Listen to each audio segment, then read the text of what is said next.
Hello mga lalabs, mga vayots, magandang hapon, magandang gabi Pilipinas, Luzon, Visayas, and Mindanao. Sa mga kapwa ko Dabawin, Davao Region at sa buong Mindanao, may ganap shout out po sa inyong lahat. Sa lahat ng mga Bisaya around the world, maayong gabi sa inyong atan or maayong adlaw, maayong buntag, maayong odto, maayong hapon. Sa lahat po ng sa mga kapwa ko din po OFWs around the world, hello, may galap shoutout. Magandang araw po sa inyong lahat. At kung bago lang din po kayo sa aking YouTube channel, huwag po kalimutan mag-subscribe, like, at share. Maraming salamat. So, yung topic natin ngayon mga lalabs, mga vayots, ay itong aside doon sa nag-viral kanina na kamunti ka na magsuntukan si Alan Cayetano at saka si Mig Zubiri sa Kongres ay sa Senado. Ano lang po yun ha, panglihis po yon doon sa isyo ng pagbinta ni Bongbong Marcos ng gold reserve, no, yung gintong reserba ng gobyerno ng Pilipinas. So, basta ilihis lang. At ito ngayon kay VP Sara, na may dati siyang matagal na sa DepEd, no, itong undersecretary na si pangalan to, si Gloria Labandera, Gloria Solicitera. Ayan, itong si Gloria Mercado na pinatalsik ni BP Inday. Agoy, sa tagalan niya sa DepEd, pagdating kay BP Inday sa kasi natalsik. Naloko na. Ugali talaga ng ng Kongreso. Dahil sa sobrang sa sobrang desperado nila na mapatalsik si BP Inday, ginawa nila lahat, no. So, yung Kongreso, kumukuha sila ng mga witnesses na yung mga priso na habang buhay ang sentensya, o gaya nito, kawatan, si Gloria Mercado. Witness, bribery daw, impeachment ni BP Sara dahil binigyan daw siya, yung kanyang may resibo siya dito, pinakita. O papel. O kung ano to, sobre, papel, puti na. Wala namang pirma. Na back to you siya dito. So, sabi niya sa sa Congress, between daw, ayusin ko nga, kaya pala, hindi maliwanag. Between daw February 23 and September 2023, I received a total of 9 envelopes labeled Hope, my concurrent position in DepEd during that time. These envelopes were handed to me monthly by Assistant Secretary Sunshine Fajarda, which she says came directly from the office of the Vice President Sara Duterte. Sabi ni former DepEd Undersecretary Gloria Mercado. So, yun, sabi dito, ang sakit naman noon, ordinaryo lang akong trabahador, inaano ka ng Vice President. Tawag sa mga something ganyan. So, may buwilta po dito, si BP Sara at masakit ang katotohanan ng binuwilta ni BP Sara dito sa babaeng ito. Nay, matanda ka na po, bakit ka pa nagpapagamit sa mga politiko dyan sa Kongreso? Magkano ba itong Gloria Mercado, Undersecretary ng DepEd, ang tanong, magkano yung inoffer sa'yo ni Martin Romualdez para mag-testify ka dyan laban kay VP Sara ng kasinungalingan na ngayon ay magbaback to you or nagbaback to you na dahil sumagot si VP Sara, no? Nagpapagamit ka, Gloria Mercado, binabayaran ka ni Martin Romualdez para baboyin si VP Sara. Pira po namin yung taxpayer ang pinambayad sa'yo. Mahiya-hiya ka naman, ganun ka ba kagipit sa pira? So ito, kanyang ginawa, nag-solicit siya. So dito ngayon, mapakinggan natin kung paano siya dito ngayon mapahiya sa sagot ni VP Sara. Bitter lang ang peg ng babaeng ito. VP, as we're speaking right now po, mayroong ongoing House probe. Actually, a minutes ago, former DepEd Undersecretary Gloria Mercado says you gave her envelopes containing 50,000 each from February to September 2023 when she was with Hope or the Health Orchestrate Positive Learning, a DepEd project. She believes it could be to influence her decision as Hope. Your response po? Dapat siguro kung mag-akusa siya ng ganyan, dapat may papel siya. Tulad ng ako, pag inaakusahan ako, pag sumasagot ako, binibigay ko yung papel.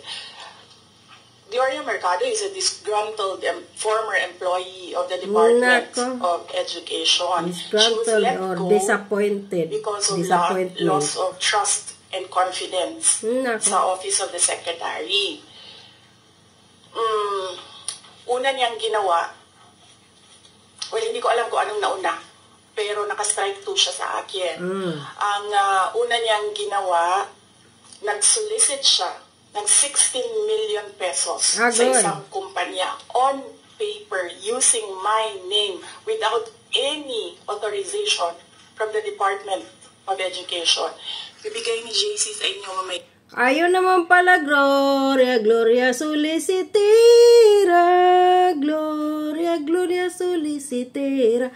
Nanlimos ka pala sa kumpanya na gamit mo ang pangalan ng Vice Presidente Inday Sara Duterte Carpio na wala siyang pahintulot. Kaya ka pala sinipa dyan sa DepEd, tapos ikaw pa ngayon yung may ganang magalit or magkaroon ng sama ng loob. Ang kapal ng mukha mo, Gloria solicitera. Yung papel. Kalagay doon. Ba't ba maliwanag? Pangalawa, hindi naman.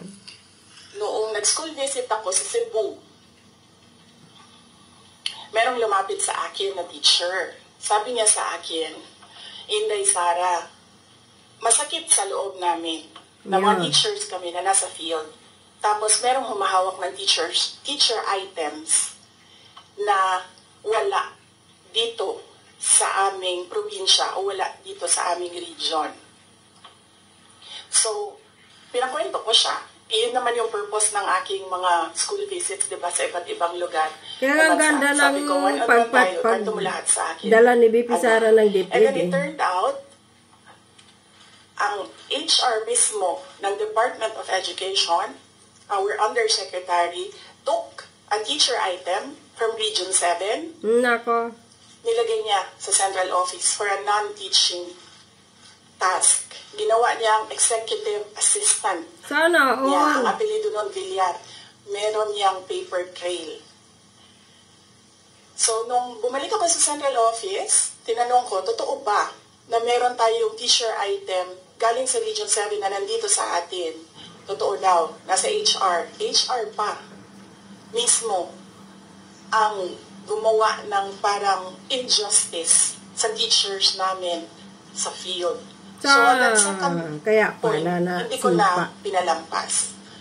Sinabihan na siya na there is loss of trust and confidence. And you should go. And then she said na, pwede bang mag-retirement na lang ako instead na paalisin ninyo ako. Kasi ang tagal ko na, matanda na ako. And then sinabihan siya, okay, sige. You go. So she's a disgruntled former DepEd employee. At yan yung dalawa na rason ko. Siguro gawain na nila yan matagal na. Ng ibang mga DepEd, sa mga iba't ibang, hindi lang sa DepEd, sa iba't ibang ahensya ng gobyerno ganito na nagsusulisit sa iba't ibang mga private sector, private companies, or kung ano pa tawag dyan. Tapos gamit ang pangalan ng halimbawa, kagaya kay BP Sara o kay Bongbong Marcos o kay Martin Romualdez o sa mga senador o sa mga kongresista. Siguro gawain na nila tumatagal na. At ngayon lang ito, siya nasintensyahan nung si BP Sara, ang DepEd Secretary, dahil ayaw niya ng ganitong klase ng estilo ng isang tao na nanlilimos ka sa mga private sector na gamit-gamit mo yung pangalan ni BP Sara. So, ayaw niya yun. Kaya, tsugi. Sinipa. Bakit siya pinaalis? May papel yung 16 million na solicitation niya. May papel yung teaching position sa Region 7. na kinuha niya. And my experience sa kanya, ayoko, factual lang ako ayoko atakihin yung pagkatao niya. Pero when she was HR of the Department of Education, meron kasi akong time dyan for our USEX and ASEX na hindi execom. So, pinapapunta ko yan sila kung sino man yung merong concern, sino yung may problema, pumunta kayo sa akin, mag one-on-one tayo. So, one of those times na one-on-one kami, siniraan niya yung isang USEC. Nagpapalakas siguro, papalakas. Sumisip-sip. Department of Education, bago pa lang kami nun. In fact, pag alis ko, 2 years lang kami, very, very new. Nagulat ako. Kasi HR ka Pag HR ka, hindi dapat ikaw yung mag-cause ng away-away sa loob ng institusyon. Dapat ikaw yung maging peacemaker. But siniraan niya yung isang ASEC and isang USEC sa akin mismo. And nagulat ako. Why attack the ASEC or the USEC sa kanilang pagkatao? Hindi naman trabaho. And then, ganun din ang ginawa niya. Nung umalis na siya sa Department of Education because of the 2 points, lumipat siya sa Senate. One of the offices of the senators din, nandiyan yan siya ngayon. So, sino kaya yun na senador? Kaibigan ko doon sa Senado, narinig namin na sige na siya atake. Inaatake niya si Michael Poa, si Reynold Monsayak, si Gerald Chan. Iyan ngayon yung nakapangalan sa kanyang statement. Kaya kami, nung nagbasa siya kanina ng statement, hindi na kami nagulat. Kasi naririnig na namin sa opisina, dyan sa Senate, yung mga pinagsasabi niya after she was... Sana pinangalanan ni VP Sara kung sinong senador ang may hawak dito kay Gloria Mercado. Hindi lang siguro niya matanggap na kasalanan niya kung bakit siya pinalayas sa Department of Education. Pero hindi din talaga namin matanggap na magsusolicit kasi sa private company on paper 16 million. And then, kukuha ka na t-shirt item sa field, gagawin mong EA sa central office. Hindi pwede yun.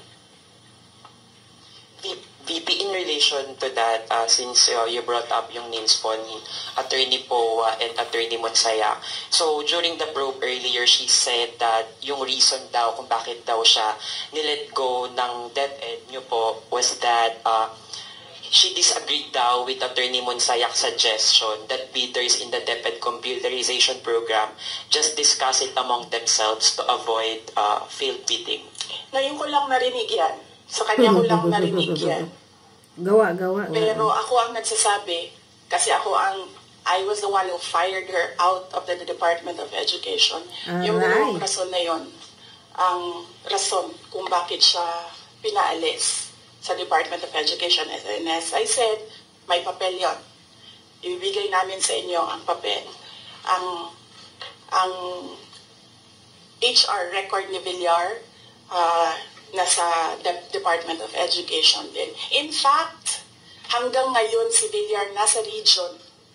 Kasi sinabihan niya yung region bago siya umalis na ilagay yan sa region, wag yan sa teaching position. Pero that person is holding a teaching position.